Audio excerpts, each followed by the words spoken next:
रतलाम भी completely sensitive है। उसके अंदर ये अमूमन ये देखने में आ रहा है, क्या खरगोन का दंग ये अमूमन चल रहा है कि भाजपा के लोग और आरएसएस वीएचपी के लोग, बजरंग दल के लोग जानबूझकर जो रूट है वो बदलकर मुसलमानों के मोहल्ले से ले जाते हैं और मस्जिद देखकर ऐसा जोश चढ़ता है उनको, ऐसे ऐसे गंदे वो डीजे पे गाने बजाते हैं, ऐसे ऐसे उन पे स्लोगन देते हैं, जिसकी वजह से लोग मतलब दुखी हो जाते हैं। लेकिन पैटर्न सब में एक सा आ रहा है, पत्थर फेंका, किसने फेंका कोई मालूम नहीं, लेकिन तबाही किसकी हुई? मुसलमानों की। घर जला दिए, तोड़ दिए गए, मार दिए गए। रतलाम में इसी बात को समझकर अभी कुछ दिन पहले जुलूस निकला तो सारे मुसलमानों ने कह दिया भाई घर में रहो यार, घर मत निकलो बाहर, इनको निकाल लेंगे। एक मुसलमान जुलूस से बाहर नहीं निकला जुलूस के समय। फिर पत्थर फेंक गए, अरे मुसलमानों ने पत्थर फेंके। वहां के एसपी और एडिशनल एसपी ने बड़ी कहा कि जब मुसलमान है ही नहीं, पत्थर कहां से मुसलमानों ने फेंक दिए। तो उसने जिन लोगों ने हल्ला मचाया उनको बंद कर दिया, 10-12 भाजपा के नेता। उस एसपी का रातों रात ट्रांसफर हो गया, एसपी रतलाम को ट्रांसफर कर दिया एसपी रेलवे भोपाल। एक एसपी जो दंगा फसाद करा रहा है उस पर कोई कार्रवाई नहीं, जो दंगा रोक रहा है, जो सुप्रीम कोर्ट के गाइडलाइंस के मुताबिक काम कर रहा है, उसको दंडित करके रातों रात उसको वहां से हटा दिया। तीसरा बैतूल में अभी हुआ, एक स्कूटी पर एक हिंदू बैठा था, आगे चला रहा था, पीछे मुसलमान उसका दोस्त बैठा था। दो लोगों में थोड़ा सा टक्कर हो गई, दोनों में झगड़ा हो गया, हिंदू हिंदू में झगड़ा हुआ, मुसलमान बचा रहा तो हिंदू तो भाग गया, जो चला रहा था वो मुसलमान समझाने में रह गया। इतने में बजरंग दल का नेता आया और मार मार के बेचारे को केस लगा दिया, और झूठा केस ये लगा दिया कि साहब तलवारें लेके आए, जो पिट रहा है बेचारा मुसलमान, वीडियो है उस पर, कोई केस उस पर तो केस लग गए, गिरफ्तार हो गया। और क्या केस बना कि साहब तलवार और बंदूक लेकर आए और हमला किया, जबकि वीडियो इस बात का है कि बेचारा वो पिट रहा है, बजरंग दल का नेता उसको पीट रहा है उस पर आज तक एफआईआर दर्ज नहीं हुई, जब मैं एसपी से, डीजीपी से, आईजी से 3-3 बार कह चुका हूं, डेलीगेशन जाके मिलवा चुका हूं, लेकिन एसपी एफआईआर दर्ज नहीं कर रहा है। ये हालत है मध्य प्रदेश की। क्या हम लोग भारतीय संविधान की सुरक्षा कर रहे हैं कि भारतीय संविधान को समाप्त करने का प्रयास कर रहे हैं? इन्हीं बातों को लेकर अब जैसे दूसरा एक केस था जहां उन्होंने ये कहा है, रेगुलेशन दिया है सुप्रीम कोर्ट गाइडलाइन में कि कोई भी अगर ये जुलूस निकलेगा किसी का भी, उसमें कोई भी हथियार लेके नहीं निकलेगा, कोई भी, चाहे हिंदू मुसलमान कोई भी हो। Participants to the process shall not carry wooden bars, weapons, metal rods, weapons capable of inducing violence, यानी तलवार भी उसमें शामिल है।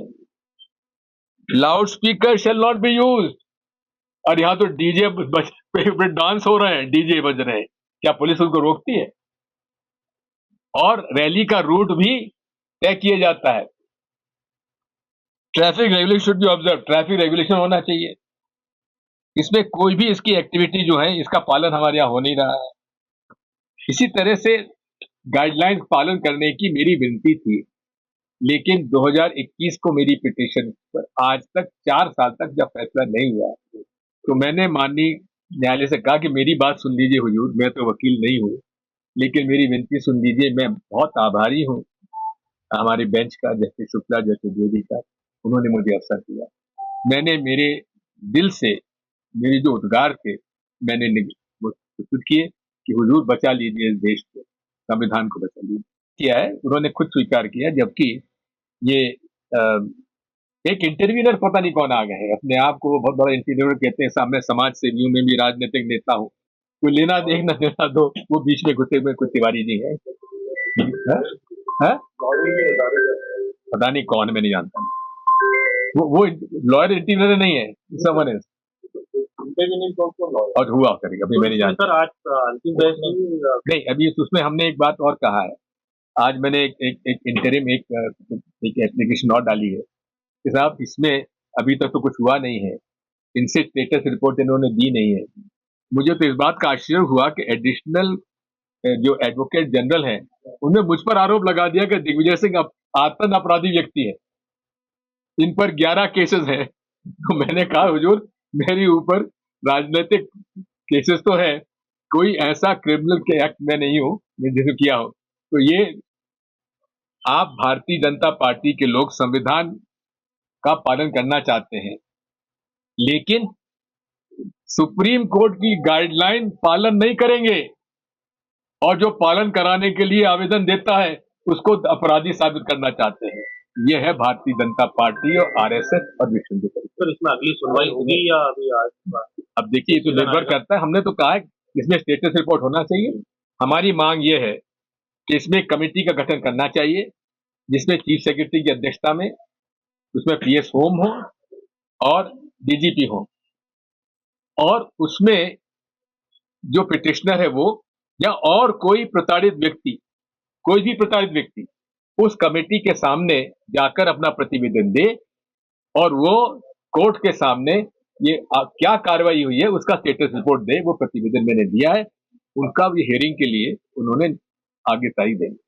ये नोटिस तो पहले ही जारी हो चुके हैं। हाँ, नोटिस सब कुछ वो तो जो उन्होंने नोटिस के जवाब दिया है उसमें गाइडलाइंस के पालन का कुछ उल्लेख ही नहीं है। किनको सर नोटिस उनको हुआ था chief secretary, principal secretary, DGP, collector Indore, collector Ujjain, collector Mandsaur, IG Indore, IG Ujjain, SSP Indore, SP Ujjain, SP Mandsaur, 11 लोग। आपने खुद ने पैरवी की? आपकी पैरवी नहीं करी है, निवेदन किया है।